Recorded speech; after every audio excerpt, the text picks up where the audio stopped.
정부가 75년 만에 상속세 제도 대수술에 나섭니다. 현행 유산세에서 유산 취득세로 전면 개편한다는 건데요. 지금처럼 물려주는 총 재산을 기준으로 세액을 산출하는 게 아니고 유가족이 각자 물려받은 만큼에 대해서만 세금을 내도록 하는 게 핵심입니다. 올해 중으로 국회에서 법 개정이 이루어진다면 2028년부터 시행이 가능하다는 전망이 나오는데요. 정부로부터 자세한 설명 들어보겠습니다. 기획재정부 정정훈 세제실장 전화 연결합니다. 실장님, 안녕하세요. 네, 안녕하세요. 기획재정부 세실장입니다. 네, 상속세를 현행 유산세에서 유산 취득세로 개편하는 방안 발표했는데 구체적으로 어떻게 달라지는 건가요?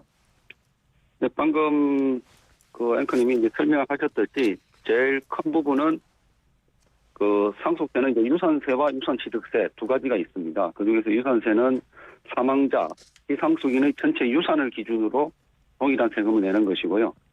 유산취득세는 상속인들이 이제 각자 받은 유산만큼 똑같은 이제 세금을 내는 그런 방식으로 바뀌게 돼서 기본적으로는 상속인들의 이제 숫자가 많은 경우, 특히 다자녀 가구 쪽에 그 많은 혜택이 돌아가도록 그렇게 이제 제도가 바뀌는 거고요. 이게 일종의 가세형평을 제고하고 또 전 세계가 이런 추세로 이 상속세를 운영을 하고 있는 그런 상황입니다. 네. 그러니까 원래 기존에는 주는 만큼 상속세를 냈다면 이번에는 받는 만큼 내게 되는 거네요. 그렇습니다. 조금 하나의 사례를 들어보면은 네. 이건 생각에 따라서 다를 수는 있는데요. 똑같이 이제 20억을 받았다. 예를 들어 10억을 받았다. 네. 자녀가. 근데 아버지가 한 분 계신 상태에서 자녀가 한 분인 상태에서 아버지가 10억을 물려준 케이스하고 또 자녀가 두 명인 상태에서 20억을 물려줘서 10억씩 받았다. 네. 그런데 자녀 한 명당은 10억은 똑같지 않습니까? 그렇죠.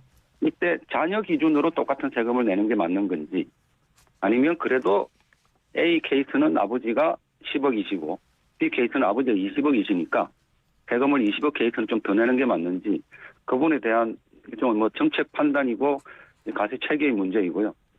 받는 사람 기준으로 하는 게 좀 더 합리적이라는 그런 그동안에 이제 지적들이 많이 있었습니다. 네. 그렇군요. 그러면 기본적으로 기존에는 유산세였잖아요. 그러니까 네. 상속을 이제 해주는 그 재산에 대해서 먼저 유산세, 세금을 물리고 나서 그걸 나눠줬다는 거죠.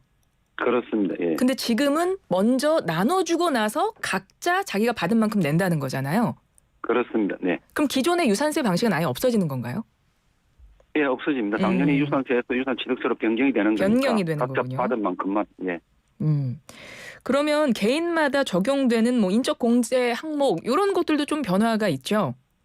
예, 기본적으로 인적 공제가 제일 크게 바뀌는 부분입니다. 예. 예, 그 부분도 설명 좀 부탁드려요.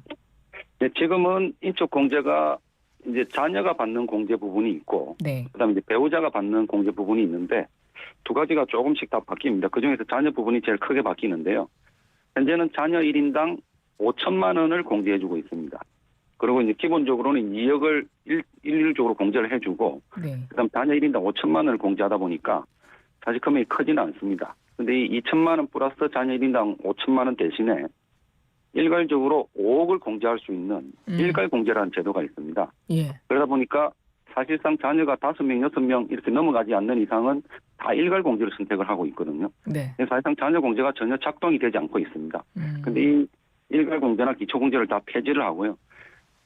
일률적으로 이제 그 자녀 1인당 5억 원으로 이제 공제를 변경을 하면은 실질적으로 1자녀의 경우에는 동일한 5억 원이 유지가 되고요. 그다음 2자녀, 3자녀부터는 이제 점점 자녀 수에 따라서 공제가 많아지는 그런 구조로 바뀌게 됩니다. 네. 그렇군요. 예전에는 자녀 1인당 5천까지만 세금 면제가 됐었는데 지금은 5억으로 대폭 확대가 되니까 5억까지 내가 상속받아도 낼 세금이 없다는 거네요. 기존에는 4억 5천에 대해서 세금을 냈었어야 되지만.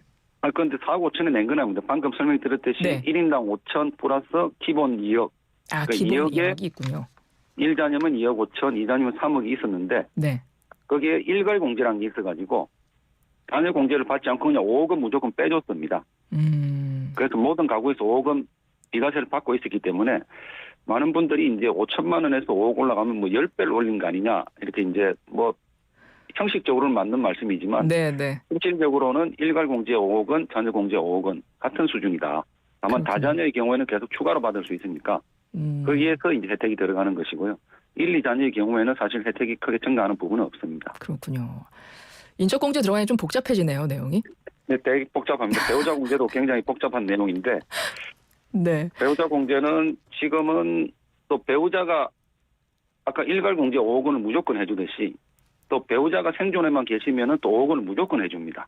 아, 그래서 많은 분들이 이해하시기를 일괄 공제 5억 원, 배우자 공제 5억 원 해서 10억 원까지는 상속세를 안 낸다라고 이해를 하고 계시고 그게 큰 틀에서 맞는 말씀이고요. 예. 근데 앞으로 이제 5억 원을 무조건 빼주는 거는 이제 없앨 거고요. 그건 이제 폐지가 되고 이제 자녀 1인당 5억 원씩 공제를 해주되 다만 그럼 1자녀의 경우에는 오히려 세부담이 증가할 수도 있지 않겠습니까? 그렇죠. 지금 1자녀도 10억까지 빼주고 있는데 네, 네. 그래서 1자녀의 경우에는 동일하게 또 10억을 면세점으로 하겠다. 최소한 10억, 현재와 같이 10억 이하까지는 다 상속세를 면제를 하고 지금하고 동일합니다. 아마 이제 2자녀, 3자녀 넘어갈 때부터는 좀 더 이제 많은 공제를 받을 수 있는 그런 구조로 바뀌는 겁니다. 1950년에 상속세법 도입한 이후에 75년 동안 유지했던 유산세 시스템이 이번에 바뀌는 건데요. 앞서 유산 취득세로 개편하려는 이유는 짚어주셨어요. 좀 약간 불공평하고 뭐 글로벌 기준에 맞추고 뭐 이런 것들이었죠. 다시 한번 정리해 주신다면? 예, 제일 큰 이유가 말씀드린 대로 이제 세부담이 형평에 맞다. 이게 이제 받은 만큼 내는 것이 형평에 맞다는 그동안 지적이 있었고 그게 이제 각국의 추세이기도 하고요. 다만 근데 여기에서 왜 지금 시점에 꼭 하느냐라는 네. 부분에 대해서 이제 또 많은 말씀들이 계신데 사실 이 유산취득세는 제가 그 언론에도 일부 말씀을 드렸는데 이게 갑작스럽게 추진하는 게 아니고 지난 몇십 년간 계속 이 제도에 대한 고민이 많이 있었던 숙제 중에 하나였습니다. 네. 그리고 이거를 또 요번에 새롭게 발표한 건 아니고 한 2, 3년 전부터 정부가 이제 유산취득세로서 전환을 가겠다라고 말씀을 드렸었고요. 그리고 최종적으로는 작년 11월 달에 이제 금년 상반기 중에 도입 방안을 발표를 하겠다. 국회 법안을 제출하겠다라고 또 약속을 드린 부분이고 네. 그런 충분한 기간의 검토와 사전 예고를 통해서 지금 스케줄대로 가고 있는 거지 갑자기 정부가 지금 와가지고 뭐 새로운 뭐 방안을 발표한 건 아니고요. 뭐 그런 좀 배경이 있다는 걸 이해해 주셨으면 좋겠습니다. 네. 네. 보통 상속세 하면 기본적으로 재산이 있는 분들만 해당하는 거 아닌가 이런 생각이 많긴 하거든요. 실제로 네, 이번에 바뀌는 이 제도에 영향을 받으시는 분들이 한 얼마 정도 될까요? 그 관련해서 이제 잠깐 말씀드리면은 네. 지금 상속세가 약 한 25년 전에 이제 한 4천억이 들어왔습니다. 네. 00년에. 음. 그런데 23년의 기준으로는 8조가 넘게 들어왔습니다. 그래서 전체 국세에서 차지하는 비중이 0.5%에서 2.5%로 증가가 됐고요. 예. 그리고 가세자 전체 우리 사망자 기준으로 가세자 비중도 00년의 경우에는 한 20만 명이 돌아가시면은 가세 인원이 1,400명밖에 안 됐습니다. 네. 그래서 한 0.7%만 가세되는 세금이었는데 정말 극소수가 가세되는 세금이었죠. 그런데 이제 23년의 경우에는 전체 한 30만 명이 이제 사망을 하시는데 그중에 약 2만 명이 가세가 돼서 약 7%가 지금 가세가 되고 있는 중입니다. 물론 뭐 7%도 굉장히 소수 아니냐라고 말씀을 드릴 수는 있지만 이게 전 세계적으로 봐서는 굉장히 높은 수준이고요. 그래서 지금 이번에 유산취득세로 전환이 되면은 이 7%가 가세되는 비중이 한 절반 정도로 줄어들지 않을까 그렇게 생각하고 있습니다. 네. 그러니까 예전보다 확실히 과세 대상이 이제 늘어났다는 말씀이신 건데 그 이유는 어떻게 보세요? 아무래도 저희들이 그 유산취득세는 일종의 이제 체계의 부분이고요. 제일 큰 거는 이제 결국 공제가 얼마나 되냐에 따라서 과세가 되느냐 안 되냐에 달려 있는데 지금 아까 말씀드린 1인당 5천만 원 또는 일괄적으로 5억 원. 이 제도가 한 20년 이상 변하지 않았습니다. 네. 20년 전에도 5억 원이었고 지금도 5억 원. 배우자도 20년 전에도 5억 원, 지금도 5억 원. 그러니까 10억 비과세 제도가 20년째 유지가 되다 보니까 그동안 물가가 많이 올랐지 않습니까? 그렇죠. 특히 이제 자산 가격은 더 많이 올랐고, 네. 자연스럽게 이제 굉장히 상속세를 내시는 분들이 많아졌고, 또 많은 분들이 이제 상속세 내다 보면은 뭐 집을 팔고 나가야 되느냐 이런 이제 또 이 어려움까지 이제 호소하는 상황이 돼서 네. 더 이상은 좀 유지하기가 힘들겠다. 이걸 정상적으로 좀 완화를 시켜줘야 되지 않겠냐. 재산 8%가 과연 중산층이 아니냐에 대해서는 이제 논란이 있을 수 있어도 또 실질적으로 집 한 채 물려받는 보통의 이제 중위권 주택 한 채를 물려받는 분들도 상속세 부담이 이제 되는 건 사실이거든요. 네. 그런 부분들은 좀 합리적으로 보완이 필요하지 않는가 생각하고 있습니다. 일각에서는 이번 개편안 두고 세수 감소에 대해서 좀 지적을 하는 이야기가 나오거든요. 이렇게 유산취득세로 개편이 되면 연간 2조 원가량 넘는 세수가 감소될 거다 이런 전망이 나오고 있는데요. 일단 이런 전망은 맞습니까?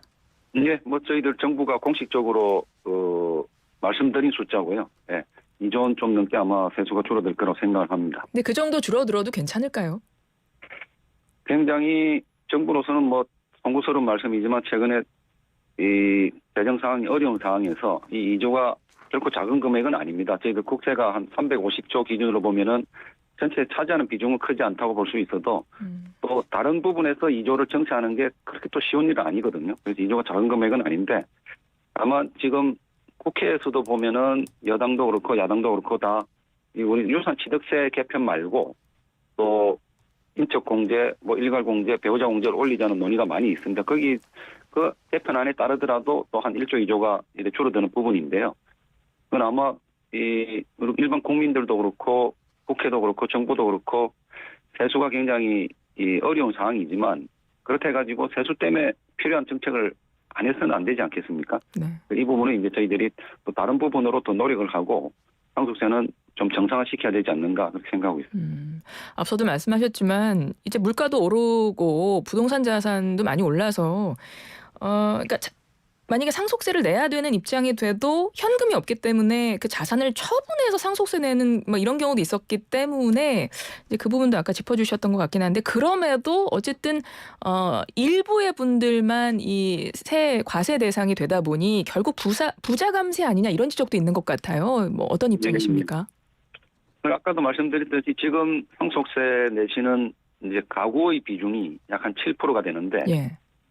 나머지 93%는 지금도 안 내고 계시니까 네. 7%는 이제 부자 아니냐. 그렇죠. 그리고 그 부자 깎아주는 거 아니냐. 뭐 저는 그 지적이 뭐 결코 전혀 틀렸다 그렇게 생각하지는 않습니다. 그런데 다만 그 7%의 범위 내에서도 우리가 과연 수도권에 또는 뭐 지방에 이제 한 10억에서 15억, 20억 이내 주택 한 채를 배우자와 자녀가 동시에 물려받을 때 그분들이 이제 과연 꼭 부자인 것이냐. 부자라는 거는 사실 재산하고 소득이 다 같이 맞물려서 판단되는 거 아니겠습니까? 네. 그런데 이제 재산 하나의 기준만으로 숫자가 10% 이하다는 이유만으로 이제 꼭 부자냐에 대해서는 뭐 제가 뭐 서두에도 말씀드렸지만 맞는 말씀이면서도 또 달리 볼 측면도 있다라는 이제 측면을 말씀드리고요. 네. 그래서 꼭 이건 부자 감세로만 볼 건 아니고 합리적인 이 과세체계 개편이다 이렇게 좀 설명을 드리고 싶습니다. 네. 그럼 앞으로 상속인별로 세액을 각각 산출을 해야 되는 건데요. 이 행정도 예. 복잡해질 것 같습니다. 그 부분도 지금 준비가 되고 있나요? 예, 뭐 행정이 지금에 비해서는 조금 복잡해집니다. 그래서 저희들이 이번에 뭐 국회에서 이제 논의를 해봐야 되겠지만 저희들이 뭐 일방적으로 법을 시행할 수는 없는 거니까요. 그래서 빠르면 올해 중에 이제 만약에 논의가 잘 되면은 국회에서 입법이 되더라도 한 2년간의 시차를 두고 시행을 하려고 그럽니다. 이걸 또 후속 법령 작업도 필요하고 또 국세청에서도 시스템도 개발해야 되고 또 일반 국민들 납세자들도 이제 어떤 준비를 해야 되기 때문에 한 2년간의 시차를 두고 시행할 거기 때문에 네. 뭐 그 부분은 충분히 준비를 잘 할 수 있지 않을까 생각합니다. 예. 어쨌든 이 법이 전면 시행되기 위해서는 개편안이 국회에서 법안 통과가 돼야 되거든요. 그건 예. 어떻게 보고 계세요? 짧게 한 말씀 해주시면. 현재 기본적으로 뭐 굉장히 최근에 논란이 되고 있는 것 중에 하나가 이제 배우자 상속세를 아예 폐지하겠다 이런 논의도 있고요. 그리고 아까 말씀드린 일괄공제 이런 부분들을 이제 좀 올리겠다라는 어떻게 보면 국민적인 공감대, 여야의 생각 이런 것들이 어느 정도 진척이 돼가고 있습니다. 그래서 그런 부분들하고 이 상속세, 유산취득세하고는 어떻게 보면 하나의 같은 방향입니다. 같은 방향인데 이제 각자의 다른 역할을 하고 있는 하나의 개편안인데 이런 부분들은 충분히 이제 논의를 하다 보면은 잘 어떤 합의점을 찾을 수 있지 않을까 그렇게 생각합니다. 예, 알겠습니다. 만약에 국회 통과가 된다면 2028년부터 전면 시행이 되고 그 전에 이제 시범 운영 기간이 있다는 말씀이시군요. 시범은 아니고 준비 기간입니다. 준비 그러니까 2년 기간. 동안은 기존 방식대로 그대로 과세를 하고, 예. 2028년부터 만약에 통과되면 전면 시행이군요, 바로. 그렇습니다. 예. 예, 그렇죠. 예, 세금이니까요. 오늘 네. 말씀 여기까지 듣죠. 지금까지 기획재정부 정정훈 세제실장이었습니다. 고맙습니다. 예, 감사합니다.